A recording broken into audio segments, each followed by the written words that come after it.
So, welcome to the final wrap up of our Consumer Duty annual assessment webinars. Clearly, this is the fifth of our version, but Martin and I have talked about Consumer Duty, and this particular broadcast is set to perhaps give you some feedback on some of the questions and hopefully provide some answers as well on some of the queries that we've had along the journey. So there's nothing like a deadline, and we're now almost a month away from the final deadline of the 31st of the 7th, 24, 31st of July. So Martin, before we kick off, how are you feeling? Because clearly you're in the thrust of it all on behalf of our group as well in terms of that same deadline. Yeah, no, we're feeling okay. So we're sort of on with the drafting now. I think we've got a very interested and excited board. Keep asking me how we're doing, and we'll get it in front of them during July. So it's coming on okay. It's a big piece of work in a relatively big business. So quite a lot of pages, quite a lot of data for us to deal with. But yeah, it's progressing well. Okay, well that's good. At least you're all on the track to try and deliver that. And obviously there isn't a word of try. It needs to be done. So yeah, that's really good news from our group perspective. But just in terms of our firms, the scale and size of the work that you'll be completing is probably slightly different in terms of some of the firms who are watching today. Yeah, absolutely. And I think as we spoke about in some of the early sessions, it's really important that the reports are, proportionate to the size of the firm that's writing them, that they cover the things that are relevant and important to that particular type of firm. So your small and medium-sized DAs should be looking for quite simple reports done over a few pages of A4. Ours here at Primis, for example, will be, very many pages, but it won't be as big as Aviva's. So you see that kind of, that sort of that kind of hierarchy of complexity and those kind of things. That's how it should build up. Okay, so just before we kick into some of the questions that we've had, which we'll answer today, just a bit of a recap on the key areas of Consumer Duty, I think, just to remind everybody as we head into the final months.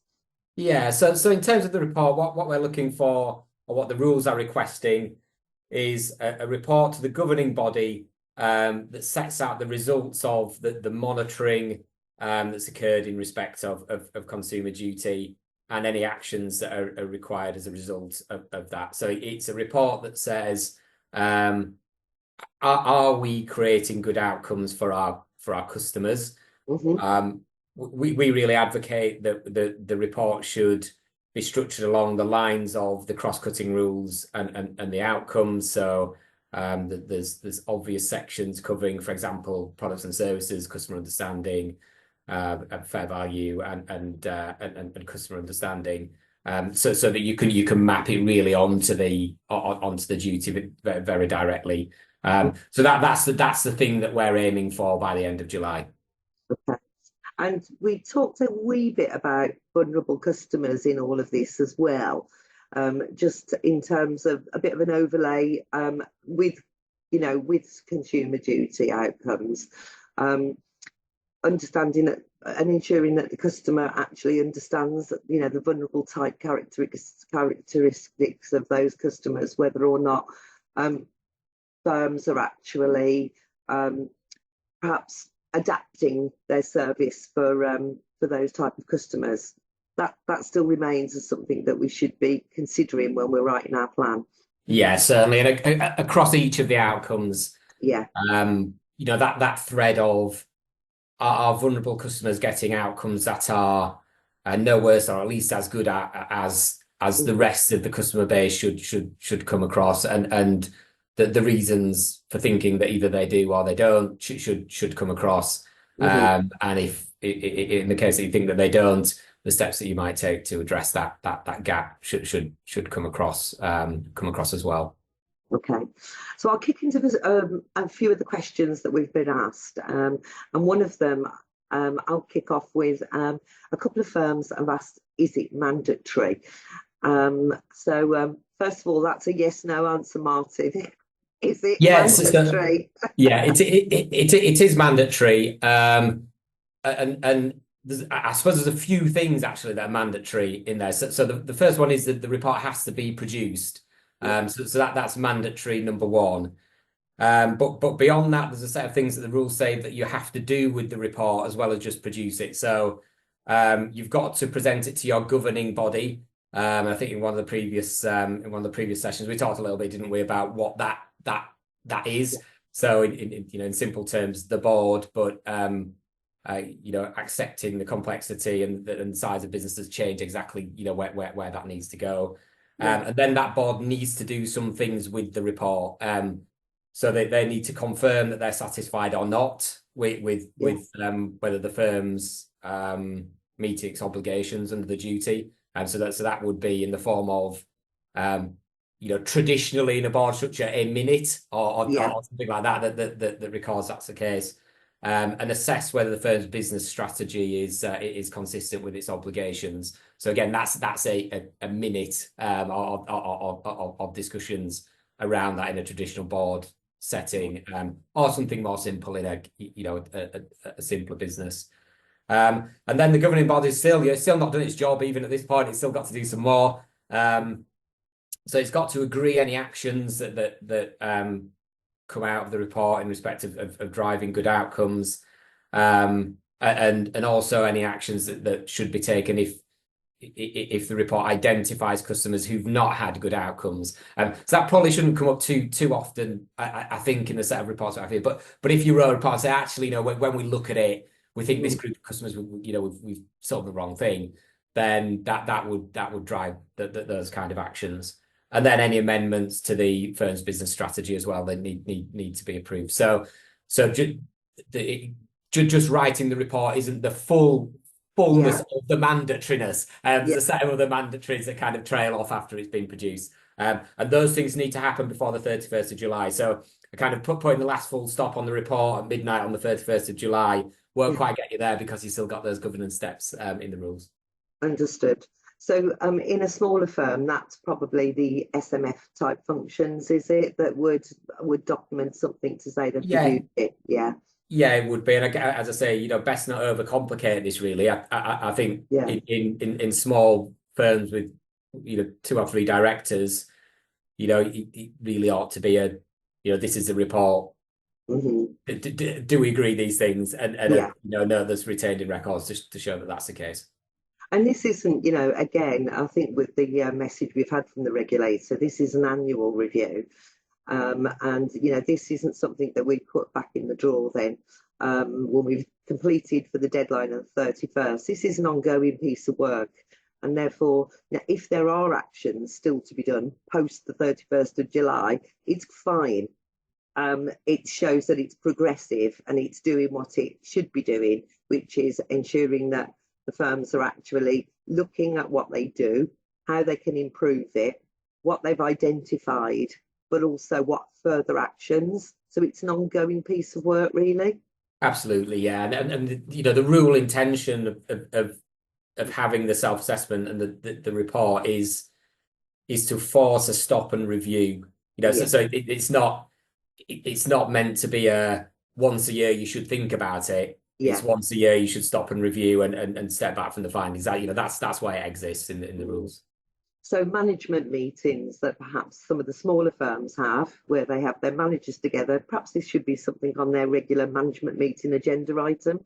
Yeah, definitely. So running threads of consumer duty through the standard management process, standard management practices. Great strength in that from a regulatory perspective. That's showing that the embeddedness that FCAC can and it's being put in the middle of everything that firms are doing.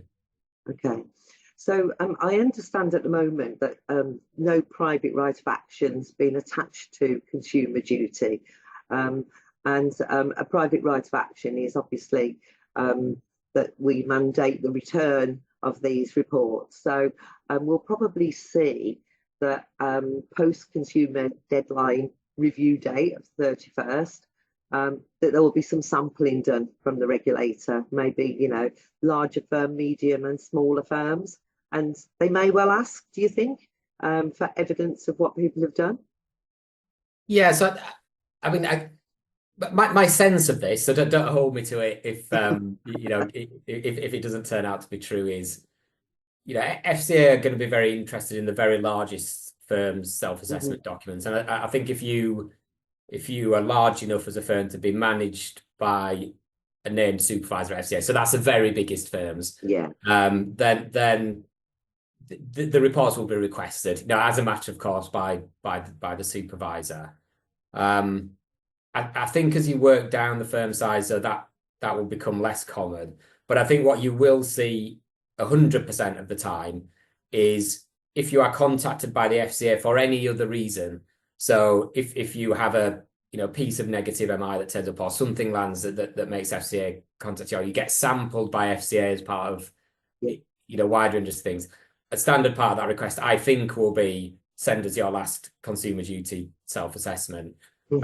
So I think for most firms, that's the most likely point at which it would be requested. Or send us your last 2 or your last 3 or whatever, depending on where that thing comes up. So I think the existence and the quality of them in smaller firms will be surfaced and tested that way probably initially. It wouldn't surprise me that much if FCA did some thematic work over the reports.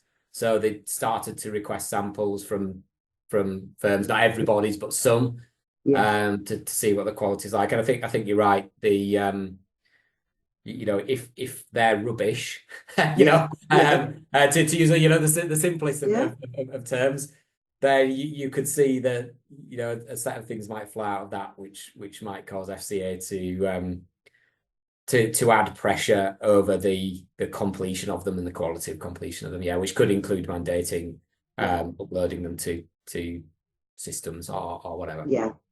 I think it's probably inevitable that at some point we'll get a download from the FCA about what their findings have been, because the key thing they want to see is that people are actually embedding this and actually doing the do that has been requested. So I think we'll have to wait and see what this review comes back on. That's right. I think, we should hope, within the rules and the guidance, there isn't a huge amount actually of content around what the report should contain beyond the sort of relatively high level things that we've talked about before. So there's no detail around structure and no template, so none of those kind of things, and that's understandable because it covers a very diverse range of different firms. So you would hope that any first regulatory response to sampling would be a supportive one that says, actually, if this isn't exactly what I wanted, this can you do a bit more like this next time, rather than something that's really heavy-handed. So I think the industry is learning how to do these reports. It's the first time we've done them, so we may or may not get it exactly how FCA imagine them when they put together the rules. Okay. So just one other sort of area that perhaps a couple of firms have talked to us about is that they've been established a long time, their customers come back to them, and they've embedded treating customers fairly as a culture within their business, which obviously Consumer Duty has a slightly different stance on that. And perhaps the differences between those, just to help firms, Martin, in terms of what was expected on TCF, but now in terms of Consumer Duty. We always talk about it being a sort of move of where the responsibility lines lie. So I think the example that we've used quite a few times, but I think explains it well, is something like recommendation letters, suitability reports, call them whatever your preferred historical terminology is. So where TCF would have put us in a place of saying, if you send the letter to the customer and it's clear and it's understandable, you've treated them fairly. So it's the customer's choice whether or not they bother to engage with it. The customers had the opportunity to do it. If they just choose not to, then that was fair. Consumer duty would really say you need to change your mindset around that and seek an outcome where the customer understands what they've done and why they've done it. And so you really move your threshold or your check-in point or your to that question of did they understand? And so although issuing a letter in TCF would have got you over the threshold, provided it was clear and it was all of those things. Sure. It wouldn't necessarily get you over the threshold of consumer duty if it wasn't being engaged with, if the customer wasn't leaving the whole of the engagement with an understanding of the things that you were trying to get across. And so that sort of bridge between fair and good, that exists throughout the kind of the rule set or the approaches that we've taken. So it's much more around, did the good thing happen rather than did you reasonably make it possible to happen by treating the customer in a fair way. Okay, that's good in terms of that explanation of that bridge between the two, I think, for firms as well, because we do know, that in every element of regulation, and we tend to regulate to the firms that probably at times cause the most harm. The majority don't, and they do a really good job. But nevertheless, having that explanation between TCF and consumer duty as a lens or a thought process for the review, I think is important. Okay, let me give you another question then, Martin, keep you on your toes here. So we're talking about, how about fees? So do I have to evidence how my fee is calculated? This is for firms that charge fees. Yeah, so it's an interesting question, that one. So, which I'm going to answer a bit no and a bit yes, but over the course of probably about 5 minutes. So the rules do require us to evidence one thing in respect of fees, which is that they're fair value and why we think so, which I think is slightly different to the question of how it's calculated.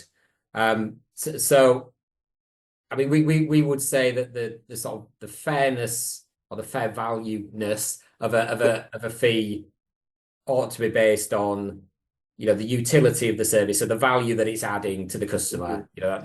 And it should be based upon or reasonably linked to the cost to deliver it, and should be reasonably assessed against similar services that exist elsewhere in the market. Now, I think the idea that all of that is supported by a load of mathematics, I think, is probably a bit misplaced in the world where we're charging a broker fee for an advised service. So I think what should exist is a fair value distribution target market statement that says we think it's fair value for these reasons, and those reasons in prime mortgage space would be along the lines of we provide advice. You can't access this service without advice. Can't get the mortgage without that, and getting a mortgage is important and highly valued by the customer. So you get into that kind of the service itself has a very high utility in that space. I think the question of whether the fee is reasonable in comparison to everybody else is probably quite easily done, really. The market does settle in that kind of middle to low hundred space for broker fees, and if that's what you're charging, then you're unlikely to be falling foul of that part of it. And then I think the cost to serve, I guess this is where you could get easily wrapped up in a load of maths of calculating your electricity costs and those kind of things. I mean, I would counsel against that, really, in this kind of space, particularly in the prime space. I think reasonably saying my mortgage, a mortgage advisor is remunerated at this kind of level typically, and if you sort of look at what that means therefore in fees and profit, you kind of get to a number that's not manifestly outlined. It should be very easy to do, really. I think, and as we've said kind of probably quite a few times, but I will reiterate, I think the problem in the fair value and the fee areas is definitely in those niche areas where the loan sizes are smaller, the customers are more vulnerable, the product is more complex. So seconds, reg bridging, to some degree equity release, and then the sort of the vulnerable customer ones like debt con and those and adverse.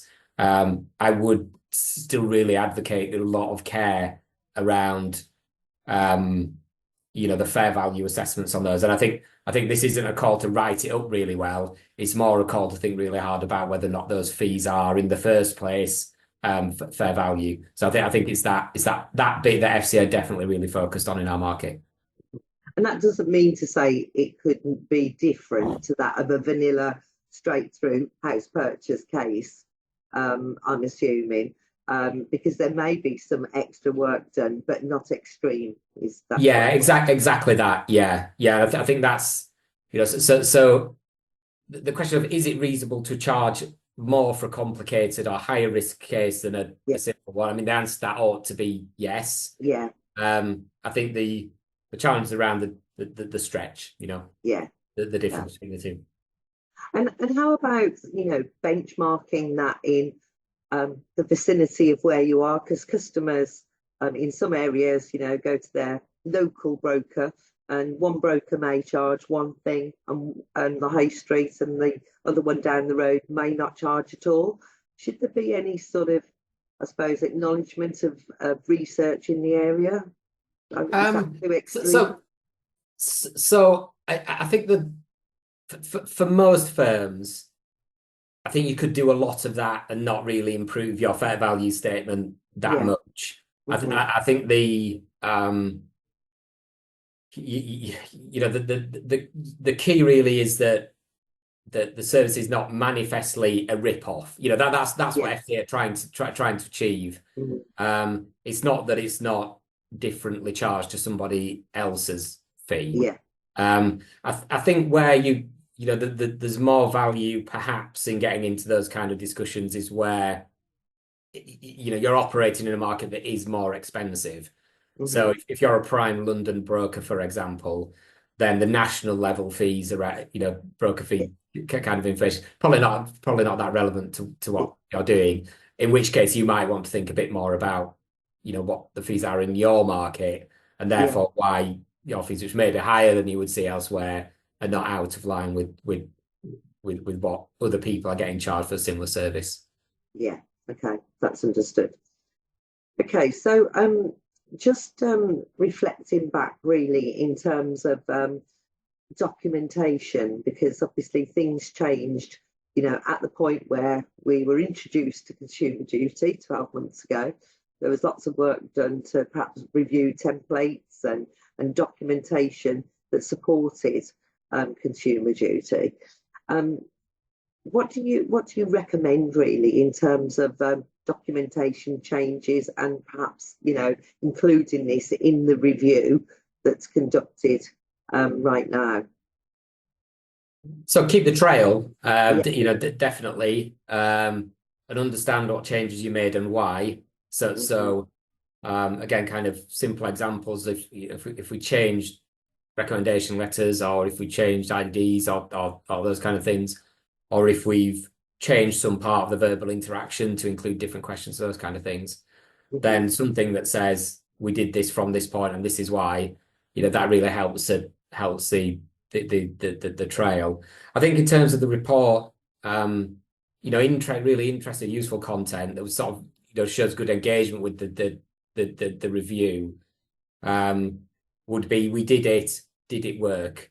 So we changed the recommendation from we added this question to identify vulnerable customers in our early part of the sessions with customers, and those kind of things. What happened? Do we think that improved it or not? If we do, why do we think it? Is there something else to do about it still based on that or not? Those are the kind of things that should kind of come across in the review of the outcomes and that sort of action set that the governing body need to think about.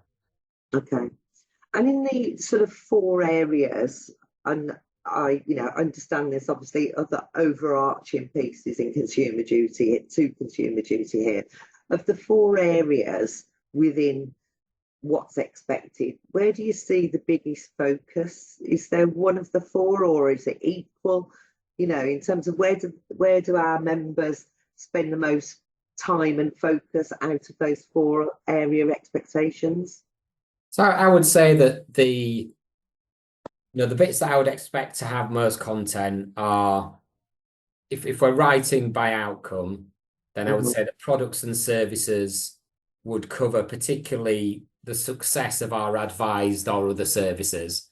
So Yeah. are those being delivered in a way that's achieving suitable advice and good outcomes? I think that should be addressed directly in that part of the report, and you're drawing information around why you think that. So if you're having files checked, what did they tell you? Were any of them unsuitable? If they were, why were they unsuitable? What have you done about, those kind of things. I think customer understanding, we've always talked about, haven't we, as being one where we had a ground to make up between what we were doing and customer duty.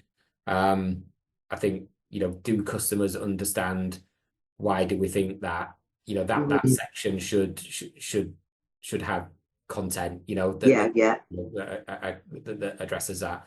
And then I think just going directly back to the point that we've just been discussing, I think the fair value of more marginal services is the other one where there should be more detailed content. Focus, yeah. Okay. So just in terms of some of the smaller firms that are doing their reviews, in essence, they're sort of marking their own homework, really. In that we've sort of seen a wee bit of commentary from the FCA surrounding, it might be good practice to get another colleague or another business to have a look, to give you sort of feedback as to whether they think it's a fair movement from where you were to where you've got to.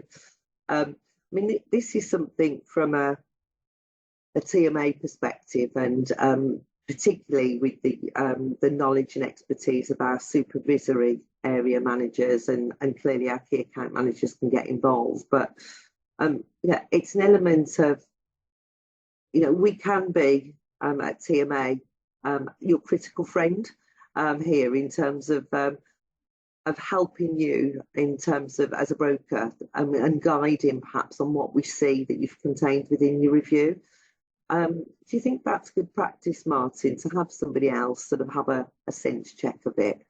Yeah, definitely. I think it's and I think this is difficult, isn't it? This, it's not straightforward. I think in the world of small and medium-sized firms, it's not necessarily the core competence. The firms are, they've set themselves up to provide advice to customers, and that's what they do really well.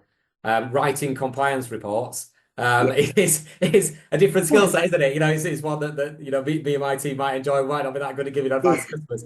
So it's that kind of sort of difference in skill sets. And I think if you look at what we can do from my team's kind of side supporting TMA, there's probably two different but linked questions, isn't there? There's one of I've written this report.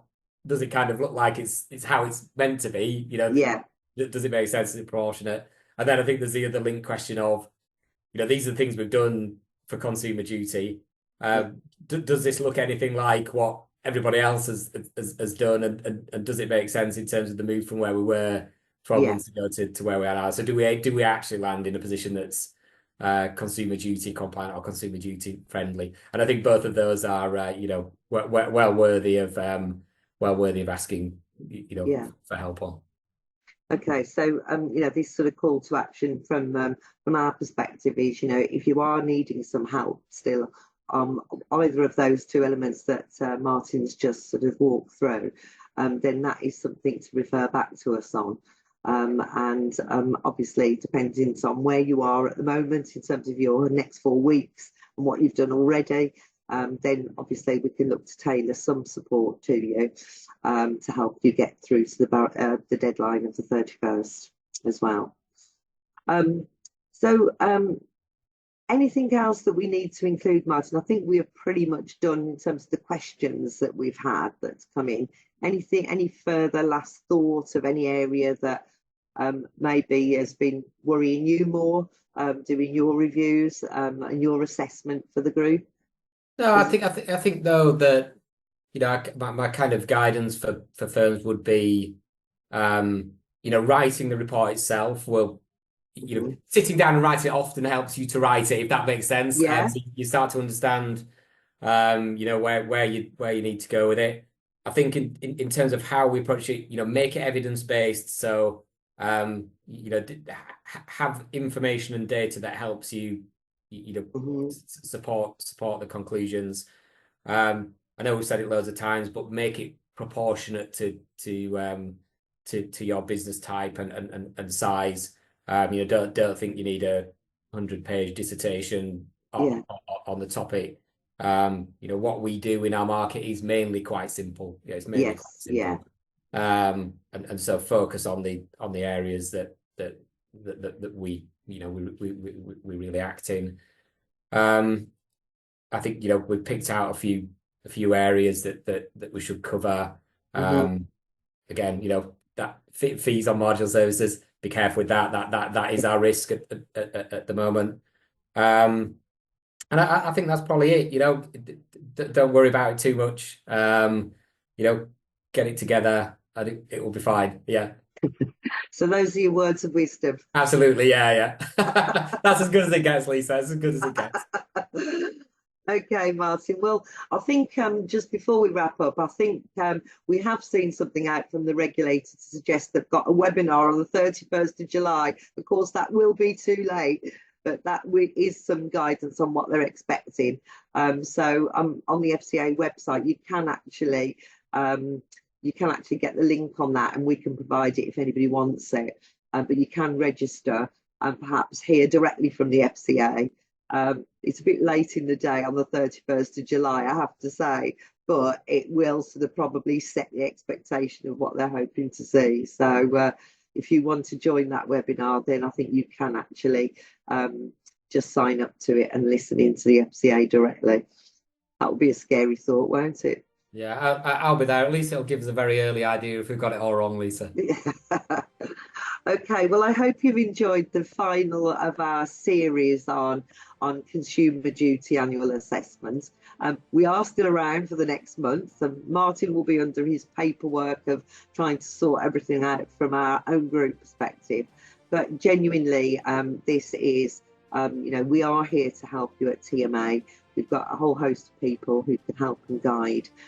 So don't feel on your own. And I think just reflecting on Martin's wise words, we do need to be onto it, and don't get to the 31st with a blank piece of paper. Thank you for now, and we'll see you soon. Bye-bye.